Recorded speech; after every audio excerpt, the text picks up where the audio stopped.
Alina Wijaya adalah pewaris tunggal kerajaan bisnis Wijaya Group, perusahaan properti terbesar di kota itu. Cantik, kaya, dan angkuh itulah kesan pertama yang diberikan Alina kepada siapapun yang bertemu dengannya. Baginya, dunia ini terbagi menjadi dua jenis manusia. Mereka yang bisa membeli segalanya dan mereka yang hanya bisa menjual diri. Mereka demi bertahan hidup. Suatu hari, ia menginjakkan kakinya di sebuah kafe kecil seorang diri. Bukan untuk menikmati kopi, tetapi karena menunggu supirnya yang terlambat menjemput. Dengan raut wajah bosan, ia duduk di dekat jendela, memerhatikan sekeliling. Saat itulah matanya tertumbuk pada seorang pria yang tengah duduk di sudut ruangan dengan laptop tua di depannya. Pria itu, Rangga, tampak asyik mengetik tanpa menyadari kehadiran Alina. Pakaiannya sederhana, bahkan terkesan lusuh. Namun, ada sesuatu dalam sorot matanya yang tajam dan penuh keyakinan. Sesuatu yang membuat Alina tanpa sadar terus memperhatikannya. Ketika pelayan datang menghampiri, Alina yang sedang kesal dengan keadaan memesan kopi dengan nada ketus, menyebabkan pelayan itu terdiam sejenak sebelum akhirnya mengangguk. Rangga yang melihat kejadian itu hanya tersenyum tipis. Ia lalu berkata dengan suara cukup keras agar Alina bisa mendengar, "Lucu sekali, orang kaya tapi tak punya sopan santun." Mata Alina melebar. Ia menoleh tajam ke arah Rangga. "Apa kau bilang?" Rangga tak gentar. Ia menutup laptopnya dan menatap Alina balik. "Kau kira uang bisa membelikanmu segalanya, termasuk rasa hormat?" Alina mendengus. Tak sudi berdebat dengan pria yang menurutnya tak berkelas itu. Namun, dalam hati, ia merasa tersinggung. Beberapa hari kemudian, di sebuah acara amal yang diadakan oleh yayasan milik keluarganya, Alina bertemu lagi dengan Rangga. Kali ini, pria itu mengenakan setelan jas sederhana, tetapi tetap berkarisma. "Apa kau mengikutiku?" tanya Alina sinis. Rangga tersenyum. "Aku diundang. Aku seorang konsultan keuangan. Meski mungkin kau pikir aku hanya seorang pengemis yang tersesat." Alina terkejut. Ia tak menyangka pria lusuh yang ditemuinya di kafe adalah seseorang yang cukup terpandang di dunia keuangan.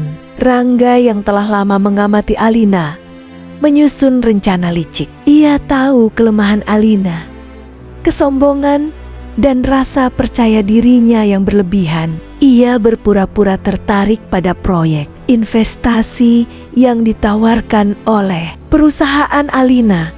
Dengan kecerdasannya, ia memanipulasi angka-angka dan membuat Alina yakin bahwa proyek itu akan menghasilkan keuntungan besar.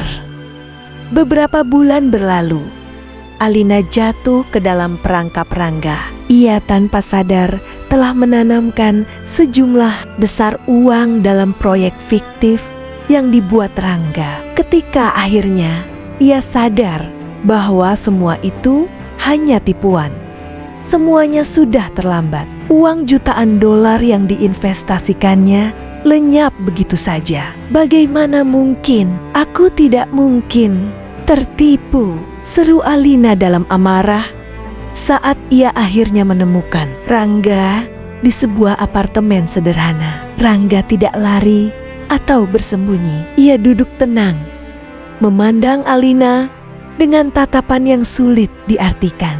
"Kau selalu menganggap dunia ada di genggamanmu, Alina.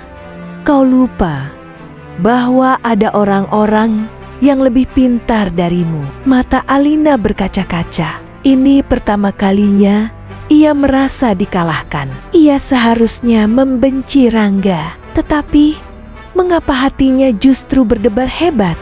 Hari-hari berikutnya terasa kosong bagi Alina. Kejatuhannya bukan hanya kehilangan uang, tetapi juga harga diri. Namun, di balik kemarahannya, ia menyadari satu hal. Rangga tidak menggunakan uang itu untuk dirinya sendiri. Ia menyelidiki lebih jauh dan menemukan bahwa uang tersebut telah digunakan untuk mendanai proyek pendidikan bagi anak-anak miskin di daerah terpencil. Alina semakin bingung. Ia menemui Rangga. Sekali lagi, "Kenapa kau melakukan ini?" Rangga tersenyum tipis. "Karena aku ingin kau melihat dunia dengan cara yang berbeda." Tanpa sadar, air mata menggenang di mata Alina. Untuk pertama kalinya dalam hidupnya, ia merasa tersentuh.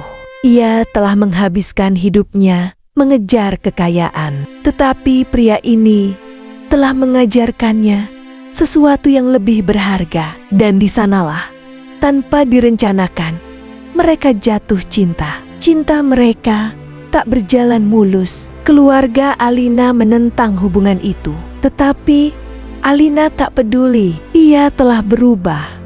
Dan untuk pertama kalinya, ia membuat keputusan berdasarkan hati, bukan harta. Di sebuah rumah kecil di pinggiran kota, Alina dan Rangga memulai hidup baru. Tidak dengan kekayaan melimpah, tetapi dengan cinta yang tulus. Dan di sanalah kisah seorang wanita kaya yang sombong dan pria miskin yang cerdas berakhir, bukan dalam kehancuran, tetapi dalam cinta yang telah mengubah mereka berdua.